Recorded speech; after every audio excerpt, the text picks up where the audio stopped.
¿Cómo ha amanecido? ¿Todo tranquilo? ¿Sí? Bien, buenos días. Vamos acá.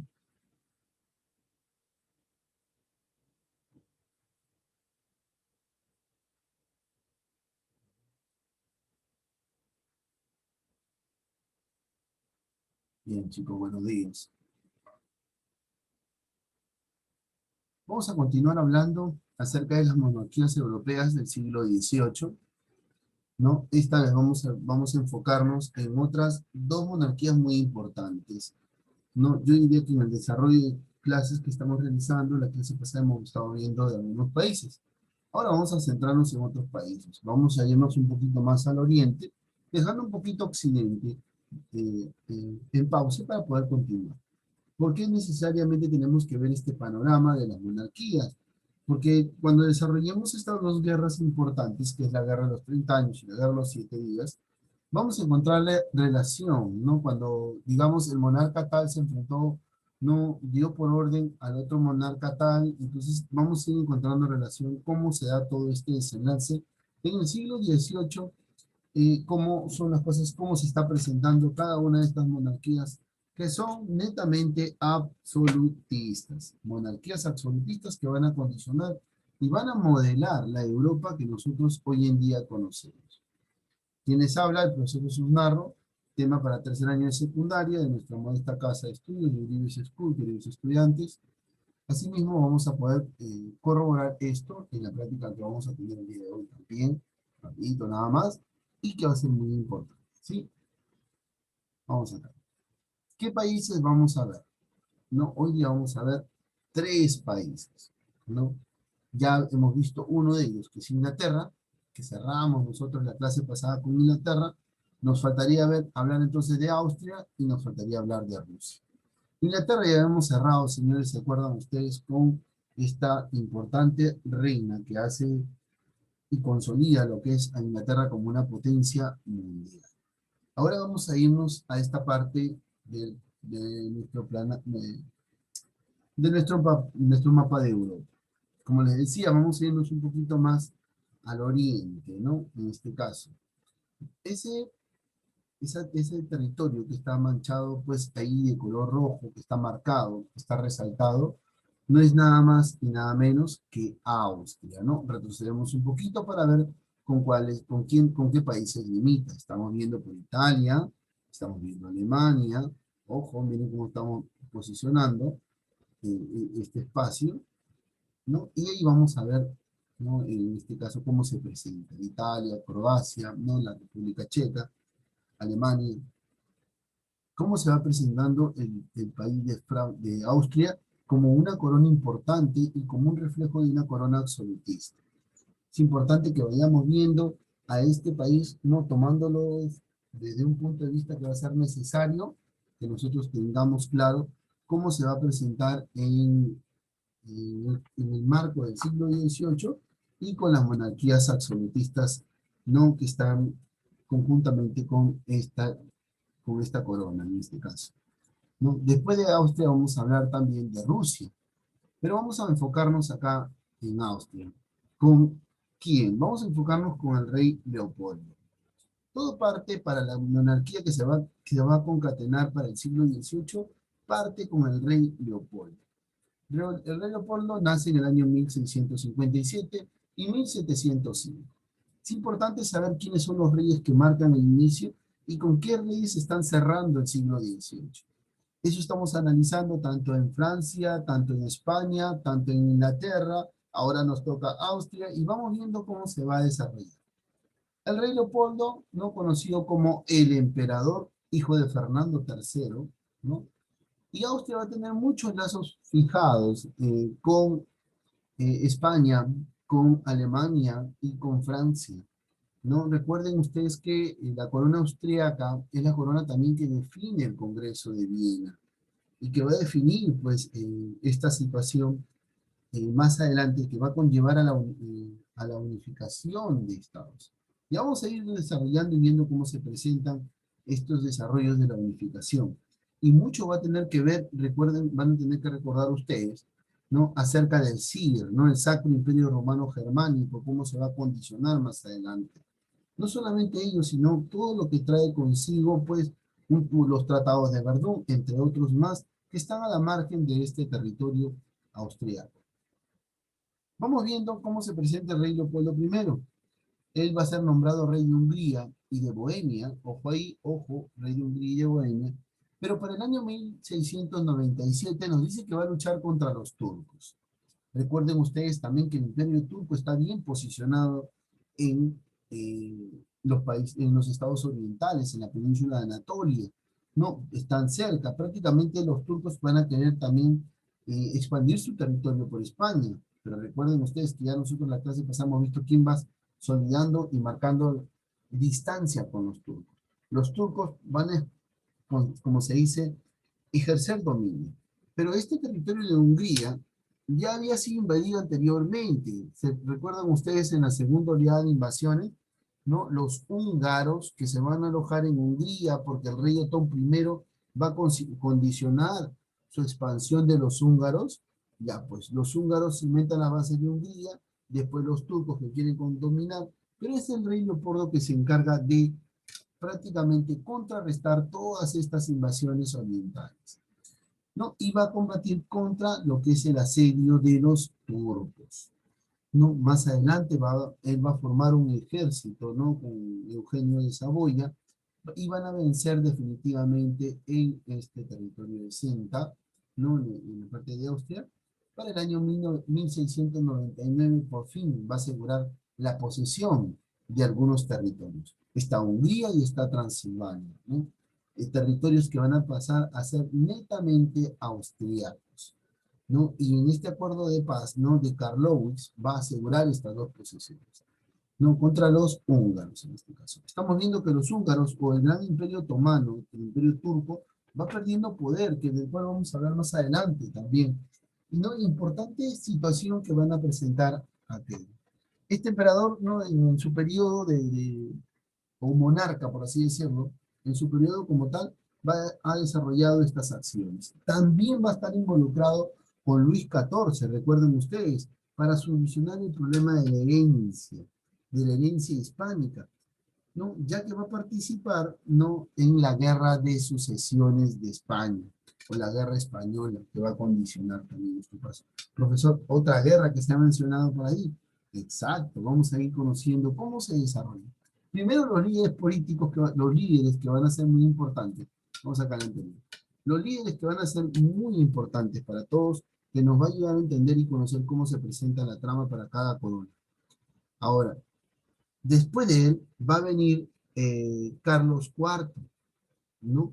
El segundón, ¿no? De Leopoldo I. Recuerden, eh, fue denominado así, pues no porque necesariamente en este caso eh, el último de la familia, el conchito, el engreído, ¿no? El último descendiente del rey Leopoldo I, ¿no? Del rey anterior, y no sus hermanos anteriores, ¿no? Lo van a seguir llamar el segundón porque va a asumir el rol que va a realizar su padre, ¿no? ¿No? Y él prácticamente es el último descendiente de la dinastía, perdón, de la familia, por así llamarlo, o de la casa de Habsburgo, ¿no? Y va a tener los plenos derechos de la corona española, ojo, de la corona española. Por eso les digo, va a ser muy importante esos matrimonios que pasaron con la corona austríaca entre España y Austria para consolidar territorios, para hacerse un apoyo mutuo, ¿no? Y estos matrimonios va a condicionar también esas coronas. Entonces, por lo tanto, el rey Carlos IV, perdón, Carlos VI, va a tener el control y los derechos de la corona española como lo de la corona austríaca, ¿no? Y va a estar, pues, en serias, no complicaciones, sino va a tenerlo claro Felipe V, que va a estar del otro lado de la corona española cuando está Carlos VI en la corona austríaca. Para el año 1713, exactamente cuando ya va a acabar el año, se va a dar toda una situación no conocida como la pragmática sanción, ¿no? Este va a asegurar su sucesión al trono, ¿no? ¿De quién? De su hija, María Teresa, ¿no? María Teresa. Al acceder, pues, que su hija eh, sea la que va a seguir el trono, ¿no? Va a perjudicar a los hijos de José I, ¿no? Recuerden ustedes que José I va a ser el hermano de este monarca, ¿no? Y sus hijos supuestamente son los que deberían asumir a la corona, pero en este caso no. Al posicionar a su hija María Teresa, ¿no? Va a quedar toda una situación pues inestable en la corona austriaca. Más adelante esta inestabilidad va a ser acordada en un tratado, en el tratado, ¿no? Que obtuvo el territorio de Milán, el territorio de Nápoles, el territorio de Cerdeña, que luego van a ser cambiados por Sicilias, las dos grandes Sicilias. Si usted ha tenido algún inconveniente con el ingreso, no se preocupe, no se preocupe. Si tiene un inconveniente con el tema del Zoom, salga e ingrese las veces que sea necesario, yo lo voy a aceptar. De repente quizás demore un poquito, pero lo voy a aceptar. No se preocupe, suele pasar, ¿no? Entonces, ya con este tratado y con la inestabilidad que dejó y con los hijos perjudicados de José I, prácticamente María Teresa no tuvo opción, ¿no?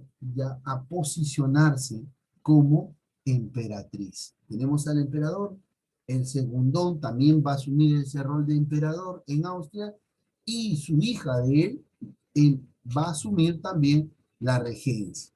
Recuerden ustedes que su hija va a asumir la regencia y es su hija María Teresa, la emperatriz, la heredera de Carlos VI. Ella asume la regencia prácticamente en el año, nace en 1713, ¿no? Y prácticamente esta emperatriz asume la representativa de una monarquía absolutista, no del despotismo ilustrado. Ya vamos a escuchar términos como la ilustración, que también vamos a hablar después de estas guerras importantes, porque va a ser un tema netamente, prácticamente conocido como el siglo de las luces, ¿no? Poco a poco vamos a ir conociendo episodios de esta historia universal en cuanto a Europa, que se van modelando y de los cuales también pues va influenciando a otras naciones en este caso. Ahora, ella va a poner como tal a su ministro, ¿no? Canutz, y él va a llevar a cabo tanto en Austria como en Lombardo, Veneto, una serie de reformas. Lombardo prácticamente ustedes, el territorio que está a la margen, a la parte norte de Italia, ¿no? Veneto al costado, se podría decir prácticamente. Entonces, en estos territorios se va a hacer una serie de reformas, netamente administrativas, que van a permitir, como se dice, darle una expansión, ¿no? No tener una centralización de todas las cosas y de todos los poderes administrativos, sino no evitar esa centralización para mejorar, ¿qué cosa? La vida de todos, de todo el pueblo, de los súbditos. Por lo tanto, su labor va a ser reorganizar, ¿no? Como su expresión jurídica, el Codex Terentianus. Este Codex aplicación, que es lo mismo que va a rehacer, reorganizar y no centralizar todo el poder, sino expandirlo, ¿no? Que el pueblo sienta, ¿no? Que tiene condiciones de vida saludables, favorables, buenas, óptimas para convivir. En el año 1765, ella va a compartir el poder con su hijo José II. Se avecinan nuevos monarcas, se avecina un nuevo emperador en el territorio austriaco, ¿no? Y la corona no se sigue perdiendo, ¿no? La corona sigue, pues, su camino. Y es su hijo, prácticamente José II, quien va a asumir la regencia más adelante. Y ahí tenemos a José II. ¿Qué va a hacer José II? No, él es hijo de María Teresa y Francisco I de Habsburgo y Lorena. Estamos teniendo también un matrimonio propicio porque tenemos a María Teresa de Austria y Francisco I de Habsburgo. Continúan esos lazos y esos matrimonios, ¿no? Para cimentar las coronas, para hacerlas más fuertes, ¿no? Y para posicionarse como potencias. Así ambas van a ir buscando y modelando sus espacios y sus territorios. Este hijo de María Teresa y de Francisco I de Habsburgo, ¿no? Prácticamente va a asumir el trono de su padre junto con el de su madre. Quiere decir que su padre muere, asume el trono él, y conjuntamente en estos estados de Habsburgo y Lorena, y la parte de la corona austriaca van a posicionarse como tal, ¿no? Por lo tanto, ¿qué va a hacer José II? Recuerden ustedes que su madre hizo una serie de reformas o hizo una reorganización conjuntamente con su primer ministro. Y su primer ministro, ¿no? Unix, ¿no? De la emperatriz María Teresa, al hacer reformas a mejoras para darle una mejor calidad de vida a la población de Austria, su hijo va a ver ello. Por lo tanto, él también va a realizar diferentes reformas que van a llevar a cabo, ¿no? Las que van a destacar, las que más van a resaltar, las que más se van a apreciar, van a ser las del ámbito religioso, ¿cierto? La del ámbito religioso, consideradas para algunos como inútiles. ¿Qué va a hacer él? Va a fundar los seminarios. Recuerden ustedes que los seminarios son los primeros centros de educación donde se va a formar no solamente a los que están eh, mostrando actividad en la iglesia, sino también van a impartir educación. Y eso va a ser muy importante, porque ya que hay estos seminarios, ¿no? La educación ya se va, como se dice, se va educando a la población. Se va aplicando el nepotismo ilustrado poco a poco, ¿no? Pero después él va a ser, al tener pues lazos con este territorio de Alemania o de Germania en aquel entonces, se va a proclamar alemán, ¿no? Y él va a proclamar este idioma, el alemán, como el idioma oficial para todas las autoridades imperiales de su territorio. Él va a morir víctima de una enfermedad, ¿no? Conocida como la TBC, la tuberculosis, ¿no? Esta enfermedad, ¿no? Esta enfermedad que te carcome los pulmones, ¿no? Y pasas un proceso muy importante, ¿no? No va a ser la única enfermedad, ¿no? Recuerden ustedes que de la soledad de las invasiones se van a vivir diferentes enfermedades, como el cólera, la viruela, ¿no? La peste negra. Se están viviendo diferentes pandemias o epidemias o también pestes. No es nada nuevo en el mundo este tema de las epidemias. Vienen desde años anteriores que han pues pasado y de la cual pues las personas no han aprendido, ¿no? O nos falta todavía aprender la lección en este caso. Así tenemos a José II. ¿Qué pasa después de José II? ¿Qué pasa con José, ¿no? Después de, pues, de condicionar su espacio, su trono, su, su monarquía, ¿no? En este caso, ¿qué pasa con él? Va a venir, lógico, uno más importante, un poco más, más radical en el sentido, pero él va a sentir, ojo, ¿por qué se inventan las bases de la corona austriaca como el idioma alemán, en este caso del emperador José II? ¿Por qué? ¿Por qué?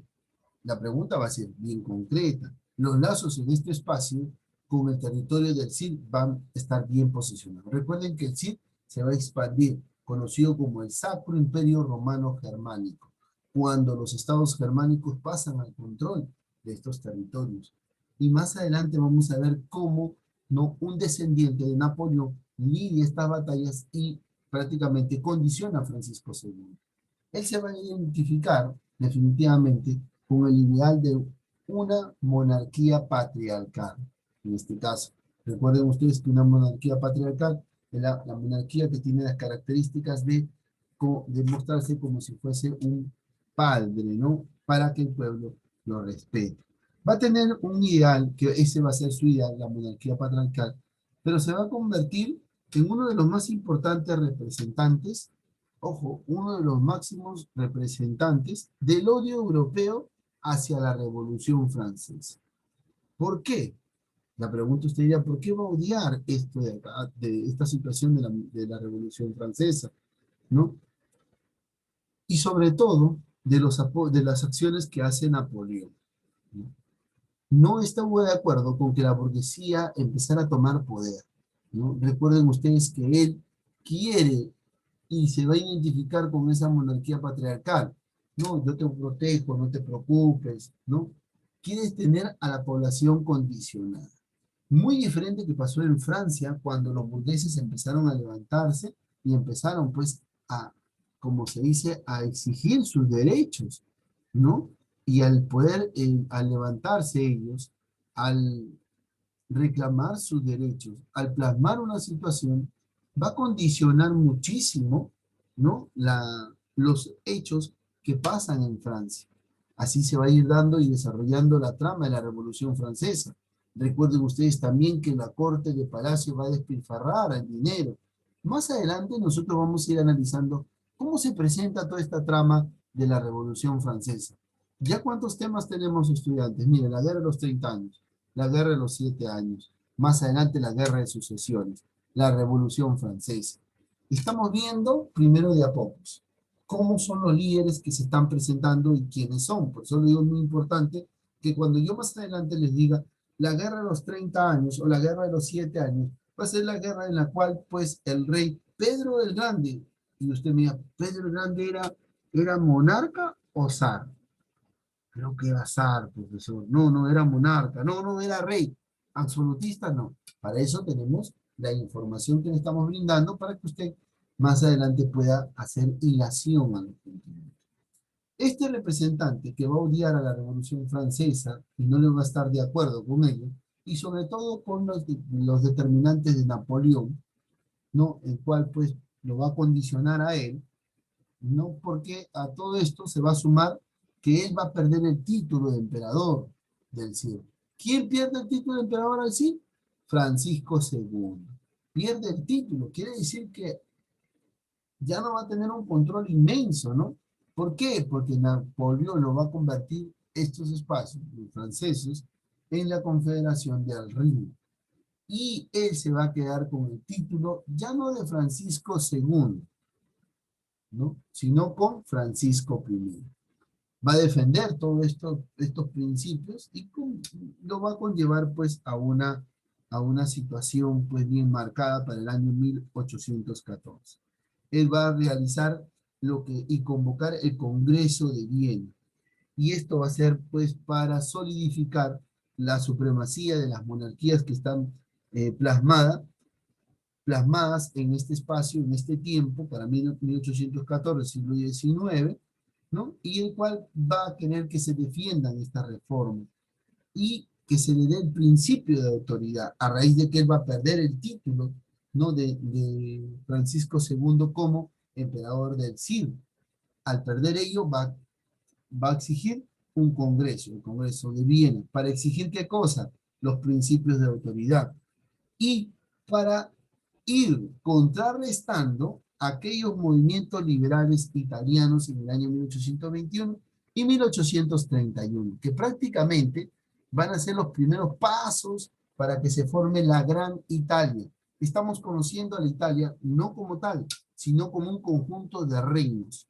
Y acá, en este grado, es donde nosotros vamos a ver cómo se unifica tanto Italia y cómo se unifica Alemania, porque es Germania hasta este tiempo, o los estados germanos, o los reinos germanos, que ya vamos a ir analizando poco a poco, queridos estudiantes, queridos alumnos, en el marco y el desarrollo de nuestra clase. Hasta ahí nos vamos a quedar. Todavía nos falta ver Prusia y, como no, dos grandes monarcas importantes de Prusia también, que nos van a ayudar muchísimo a nosotros ir entendiendo cómo se desarrolla. Al regreso de este break que vamos a tener, desarrollamos pues conocimientos de Pedro el Grande, Pedro I el Grande, y también de Catalina II, ¿no? Catalina II prácticamente de la parte de Rusia.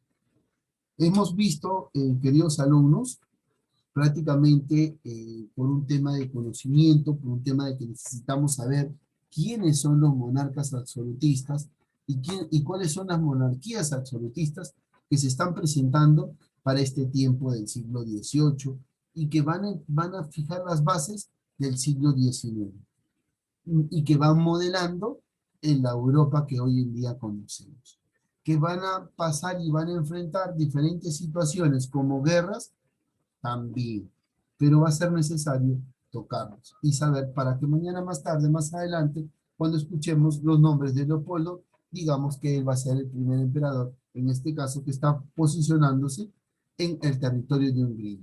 y que le da solidez a Hungría y que prácticamente contrarresta a los turcos.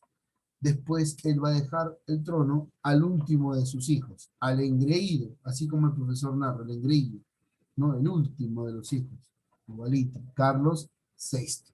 Y Carlos VI, por no darle la contra a su familia, por darle la contra, no le da los derechos a sus sobrinos, sino a su hija, María Teresa. Y es María Teresa la que heredera de Carlos VI, conocida como esta situación de la pragmática sanción, ¿no? Que prácticamente le niega, y es el legado de la emperatriz María Teresa con Francisco I los que van a determinar la descendencia de la corona austriaca. El último que va a lidiar con ello, ¿quién va a ser? Francisco II. Él pierde el título del Sir porque Napoleón se lo condiciona. Napoleón, a ese territorio conocido como el Sacro Imperio Romano Germánico, que lo vieron el año pasado, Napoleón lo condiciona, pierde el título y pasa a ser no Francisco II, sino Francisco I. Él, en respuesta a ello, forma el Congreso de Viena, para contrarrestar de paso aquellos que se están mostrando en la parte de Italia y que quieren unificar este territorio de Italia, para que surja el país que todos conocemos como Italia. ¿Me dejo entender? Esa es la estructura vertebral de lo que hemos hablado en este primer bloque. ¿Está bien? ¿Alguna pregunta hasta este punto? ¿Ninguna? Muy bien. Vamos a irnos al break. Al regreso terminamos con estos dos reyes que nos faltan, ¿no? Ahora sí netamente la parte de Rusia, porque Inglaterra vimos la semana pasada, y va a ser muy importante también, ¿no? Y una vez que terminemos, pues aplicamos una ligera práctica, pero estoy seguro que usted se va a sacar un día, ¿no? Indudablemente. ¿Está bien? ¿Todo conforme? ¿Correcto? ¿No hay preguntas? Camilita, Rosario, Aldair Berrocal, Rodrigo Daniel, Elizabeth, ¿muy bien? ¿Sí? Muy bien. Estando bien todo y conforme, de acuerdo, ponemos